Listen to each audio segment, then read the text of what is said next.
All right, this is Rudy, and I wanted to make a note while I'm reading through these transcripts, and I may do this from time to time just so I can preserve my thoughts as I'm reading through the trial transcripts and how this thing went down.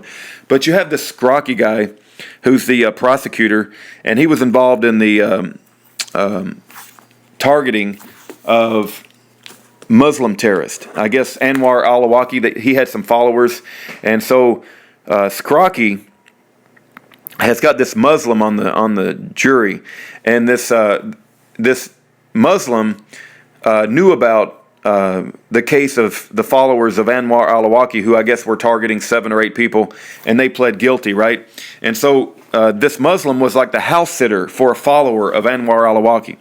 So I want you to picture this Muslim sitting on the jury, and this Muslim already is aware of, she wasn't involved herself, but she was house sitting for 2 people that already pled guilty to being a follower of Anwar al-Awlaki, who supposedly had a hit list of like killing people. Okay, and they pled guilty, by the way. There wasn't a trial. Okay, so this Muslim's sitting there, and you got Scrocky, who has an FBI agent named Golden, pick up all this stuff they found in the trailer. Okay, what kind of stuff did they find in the trailer? They found tons of green ammunition cans, empty paint cans. I'm sorry, they found green ammunition cans full of .22 ammunition, full of 9mm ammunition. There was grenade shells, which means they're empty grenades. You can buy them at any Army and Navy store down here in Texas.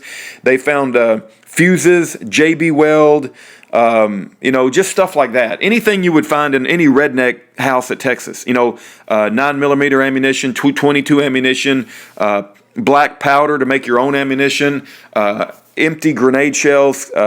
Those kind of things, like when you walk in the Army Navy store, it says pull a number, and they have an empty grenade shell where you pull the number from. It's kind of a joke, right?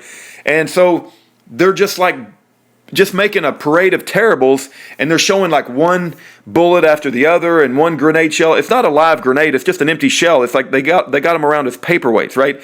They got these silencers, which are not illegal to own, by the way, that you put on the end of the .22. And it's like, for somebody who's not familiar with the gun culture and the militia, it looks like this guy's like arming for war, right? And that's just a natural redneck house. And I would imagine the people in Alaska feel the same way. So they're just doing a parade of terribles. I mean, they're just picking up one bullet, another grenade shell, an empty ammunition can, a tube of JB Weld, which they say can be used in doing explosives, and they're building this case in front of this jury, and there's Muslims on the jury, right, that don't understand like the redneck militia culture, right, and they're probably thinking, oh my goodness, these guys are terrible terrorists with all these guns and ammo, which is absolutely part of the American culture, but because we got all this people who don't understand that and came in and they're sitting on our juries. The point I'm trying to make is Schaeffer Cox is not being judged by a jury of his peers. They don't understand his state of mind. And that needs to be clear to anyone listening.